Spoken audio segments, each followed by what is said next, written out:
masalah hukum membangun kuburan, apa menyemen ya, istilahnya apa itu? Ya. Jadi dia membangun kuburan tersebut dengan memberikan dengan menyemennya dan semacamnya. Ya, asalnya meninggikan kuburan walaupun tidak dengan disemen itu adalah hal yang dilarang dalam syariatul Islam. Ya, dilarang dalam syariatul Islam berdasarkan hadits Ali bin Abi Thalib riwayat Imam Muslim. Ba'atsani Rasulullah, atau beliau berkata kepada Abul Hayyaj Al-Asadi, Ali bin Abi Thalib berkata kepada Abul Hayyaj Al-Asadi, ala aba'atsukum bima ba'asani Rasulullah SAW, ingkah saya utus kau dengan perintah yang Rasulullah pernah mengutus saya dengannya, alla tada qabran musyrafan illa sawaitah wala timsalan illa tamastah. Ya, tidaklah engkau menjumpai sebuah kuburan yang tinggi kecuali engkau ratakan, dan tidak menjumpai sebuah gambar yang bernyawa kecuali engkau hapus. Maka ini asal meninggikan bangunan walaupun tanpa menyemennya adalah hal yang terlarang. Dan sebagian para ulama memberikan rukhsah, keringanan, kalaupun butuh untuk ditinggikan agar diketahui itu merupakan kuburan, agar manusia tidak menginjaknya, tidak duduk di atasnya, tidak berlari-lari di atasnya, maka diberikan keringanan setinggi sejengkal. Ya, ada rukhsah untuk meninggikannya sejengkal. Nah, adapun kalau tingginya sejengkal dan dengan semen lagi, maka ini berkumpul padanya dua larangan. Karena dalam riwayat Imam Muslim disebutkan dalam hadits naha Rasulullah sallallahu alaihi wasallam qabr, bahwa Nabi SAW dilarang untuk mengapuri mengapuri kuburan. Mengapuri kuburan. Ya. Maka di sini juga termasuk dalamnya bentuk menyemennya, apalagi memberikan tegel padanya, pohon memagarinya. Ya, ini semua dari bentuk-bentuk al-ghulu fil qabr, berlebih-lebihan dalam kubur, dan tabdzir fil amwal, bentuk mubazir dalam harta. Yang mana Abu Bakar As-Siddiq radhiyallahu anhu ketika di akhir hidupnya mau dikenakan kafan yang bagus, maka beliau pun menolak dan memakai memakai kafan yang sudah lusuh. Iya. Kata beliau, al-ahya aula bil jadid. Orang yang hidup itu lebih pantas untuk mengenakan yang baru. Iya. Lebih pantas untuk mengenakan sesuatu yang baru. Iya, maka ini juga menunjukkan bahwa amalan tersebut merupakan perbuatan israf, berlebih-lebihan dalam membuang-buang harta. Ya, belum lagi dilihat dari arah dia merupakan wasilah kepada kesyirikan. Ya, apalagi kebanyakan kaum muslimin, atau tidak sedikit di kalangan kaum muslimin, ketika dia meninggal, dia ingin dikuburkan di tempat tersendiri. Ya, dikuburkan di tempat tersendiri. Kadang ada yang mau di kebunnya, ada yang mau di belakang rumahnya. Ya. Sampai satu ketika ketika orang berjalan-jalan di hutan misalnya, atau di tempat di kebunnya, lihat ada kuburan sendirian lagi, tidak gabung dengan kuburan kaum muslimin, dipagar lagi, kemudian cantik lagi. Maka syaitan bisa memberikan bisikan, ini bukan kuburan sembarang ini. Begitu. Kalau memang sembarangan, kenapa tidak bergabung? Kenapa diginiin, digituin? Ini kan begitu. Dan ambillah pelajaran dari kisah pelajaran masuknya kesyirikan pertama kali di zaman kaumnya Nabi Nuh. Ya kan? Awalnya mereka membangun patung-patung itu hanya sebagai peringatan untuk mengingat gurunya. Tapi syaitan sabar menunggu sampai beralih beberapa generasi. Beralih beberapa generasi baru bisa menyesatkan mereka dengan mengatakan, oh bapakmu dulu menyembahnya. Maka hendaknya wasilah-wasilah menuju kesyirikan itu dijauhi, semacam perbuatan membangun dan meninggikan kuburan. Allahu a'lam.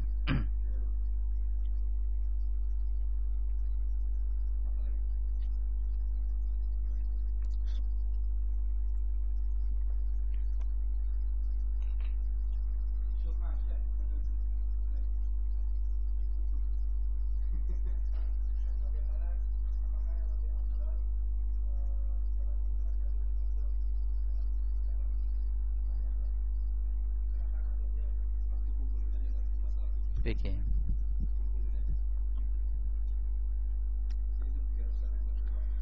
Iya. Pertanyaan untuk masalah fikih dipertanyakan di pembahasan fikih.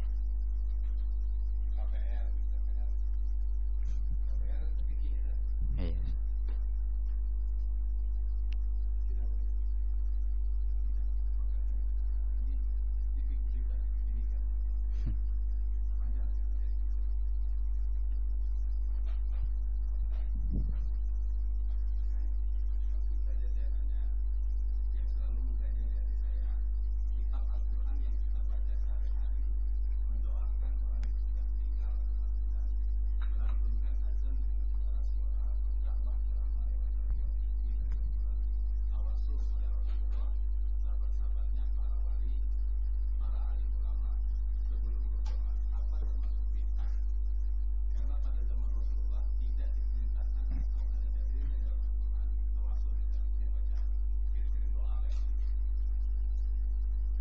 Banyak kan yang masalahnya itu.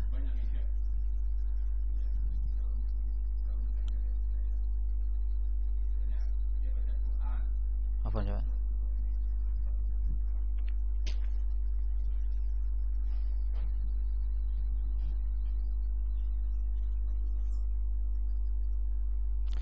Ini ada beberapa permasalahan yang disebutkan oleh penanya.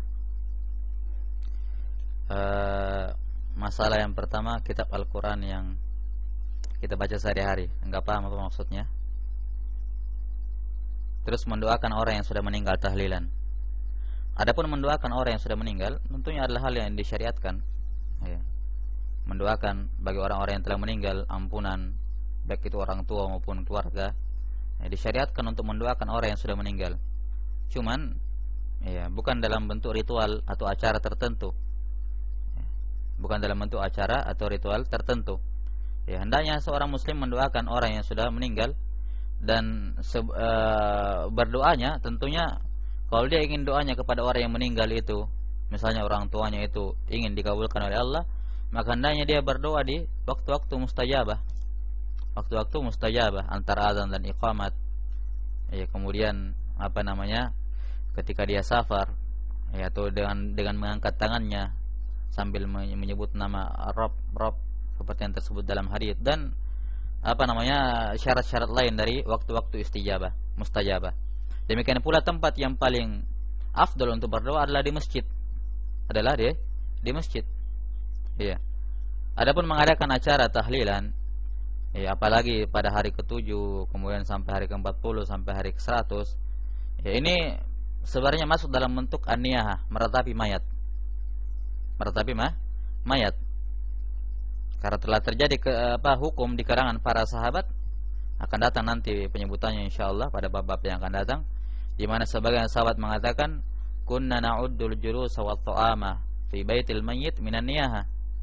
Kami menganggap duduk-duduk dan makan-makan di rumah mayat itu termasuk meratapi. Iya. Dan tahlilan ini hakikatnya bukan membuat orang keluarga itu gembira, tapi justru membuat mereka bersedih. Buat mereka bersedih. Iya. Karena yang nampak dari amalan sebagian kaum muslimin di zaman ini, mereka mengharuskan adanya tahlilan. Mengharuskan adanya tahlilan, dan yang disembelih bukan 1 ekor, 2 ekor. Ketika dia ada keluarganya yang meninggal. Karena kita temui di antara mereka ada yang sampai berutang jutaan, ada yang menggadaikan ini, menggadaikan itu. Iya. Untuk melaksanakan acara tahlilan. Iya.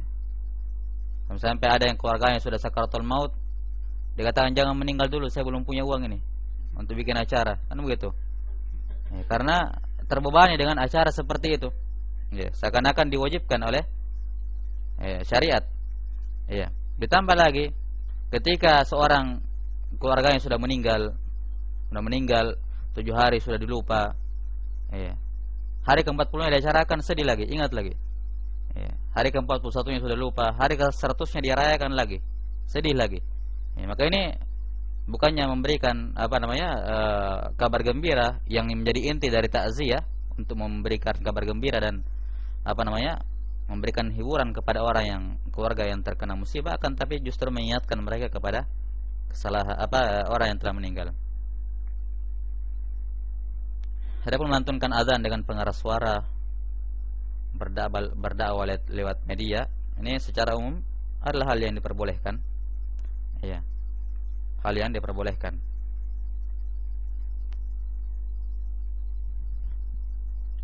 Dan bukan termasuk perkara yang bid'ah, karena masalah-masalah bid'ah itu tidak bisa menjangkau masalah-masalah duniawiyah. Ya, dia hanya bisa menjangkau masalah-masalah agama. Bid'ah hanya dalam perkara-perkara agama. Adapun dalam masalah dunia, maka silakan dia mengadakan penemuan apa saja yang dia inginkan, berbuat apa saja yang dia inginkan, ya. Dan tidak akan terhitung sebagai bid'ah. Kalaupun melanggar syariat, maka dia dihukumi sebagai maksiat, bukan sebagai bid'ah. Iya. Kemudian tawassul kepada Rasulullah SAW. Bertawassul kepada Rasulullah, para sahabatnya, atau di sini butuh dibedakan tawassul dengan kepada Rasulullah, tawassul dengan Rasulullah, serta para sahabatnya, para wali Allah, para alim ulama sebelum berdoa. Butuh dipisahkan antara Rasulullah dengan selainnya. Adapun tawassul dengan menggunakan Rasulullah, maka ini ada dua bentuk. Yang pertama bertawassul dengan zatnya beliau, tubuhnya beliau. Dan yang kedua ada tawassul dengan jah, kedudukannya beliau. Bertawassul dengan kedudukannya beliau. Kata para ulama, bertawassul dengan menggunakan zatnya Rasulullah itu hukumnya syirik. Hukumnya syirik akbar dengan zatnya Rasulullah. Sementara bertawassul dengan menggunakan jah, kedudukannya Nabi di hadapan Allah, ini hukumnya adalah bid'ah. Tidak sampai dalam taraf kesyirikan. Kenapa? Karena kedudukan Nabi, Nabi memiliki kedudukan memang di sisi Allah Subhanahu wa taala, tinggi. Ya, besar kedudukannya beliau di samping Allah taala, di sisi Allah taala. Tapi tidak pernah dituntunkan oleh Nabi, ya, untuk bertawassul dengan menggunakan jah, dengan kedudukan beliau. Ya, karenanya para ulama mengatakan bertawassul dengan menggunakan kedudukan beliau ini adalah bid'ah, sementara bertawassul dengan menggunakan zat beliau ini adalah syirik. Adapun selain Nabi dari kalangan wali, sahabat dan seterusnya, maka bertawassul dengan menggunakan zatnya maupun kedudukan mereka semuanya adalah kesyirikan. Baik itu kedudukan maupun zatnya mereka semuanya adalah kesyirikan. Seperti yang tersebut dalam salawat Badar,